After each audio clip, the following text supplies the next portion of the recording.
Today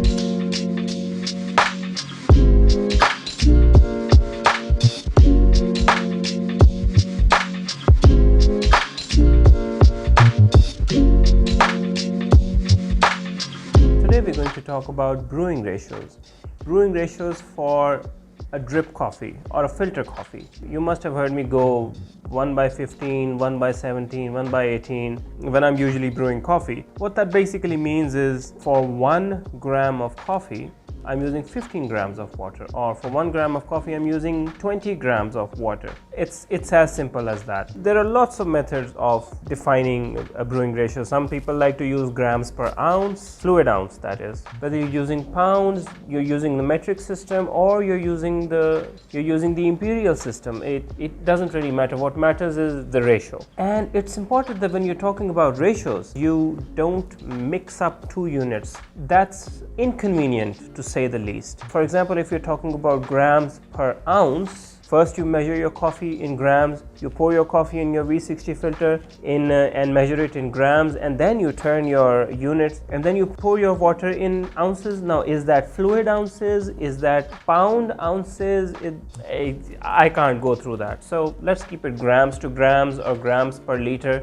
Why do people use grams per liter? Now, at about 4 degrees Celsius, 1 kg of water is almost exactly equivalent to 1 liter of water. As water heats up in volumetric measurements, its density reduces, and 1 liter of water is not equal to 1 kg of water at 100 degrees Celsius. But the difference is very nominal. I mean, you can live with that, and that difference is going to be constant. It becomes very easy to do calculation. If you want to make if you're using a ratio of 50 grams per liter, you know that for a batch of 500 ml, you need 25 grams of coffee. Simple. So you can work that out. And if you've done that calculation once, I'm sure you can remember that. I trust you.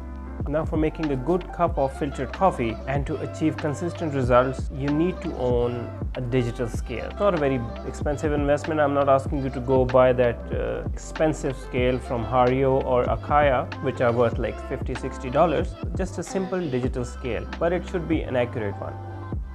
Now, what does this ratio determine? It basically determines the strength of your coffee, how strong your coffee is going to be. If you're using a ratio of 1/15, that coffee is going to be stronger than if you're using a ratio of about 1/20. Now, let's talk about the best kind of ratio you should use. If you're new to filter coffee, the benchmark ratio that you should start with is 1/20, or in other words, 50 grams per liter. This gives you a very good idea. If you want to brew 500 grams, if you want to brew half a liter of water, how much coffee do you need? You need 25 grams of coffee. Regardless of how fine or how coarse you grind your coffee, the amount of coffee that you use is going to remain the same. Now, you might be asking, what is the correct ratio for a pour over? Here's the thing, there is no correct ratio. There is no rights and wrongs over here, only preferences. If you like a heavy and full-bodied cup of coffee, you tend to go towards a stronger brew. If you like it tart or fruity, you tend to go towards a lighter or a weaker brew. Basically, at the end of the day, it's your choice. Now, there is one complicating factor to brewing coffee. About 30% of your coffee bean is soluble in water. Now, what we need to do is, for a good brew, we need to extract about 15 to 16%, at the most about 20% of that soluble content in a bean. And to do that, you need to have the right grind. You need to pour your water properly, you need to bloom it properly, and that obviously requires practice. But most of all, before you change anything in your brewing process, these factors need to be addressed first. After that, you can think about starting to change your brewing ratio. Changing your brew ratio should be your last option. If you have ruled out all these options, and at the end of it, that your cup of coffee has been made very well, but still you feel that you need a little bit more out of your cup, then it's time to change your brew setting. And even then, you should change it 1 gram at a time. It's basically a trial and error procedure, and at the end of the day, you will have to put in your time and effort to get the best out of your cup. But more importantly, what ratio suits you best?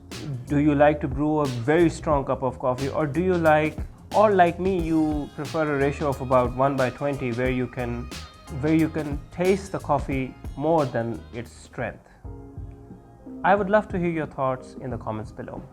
For now, Thank you so much for watching, and I hope you have a great day.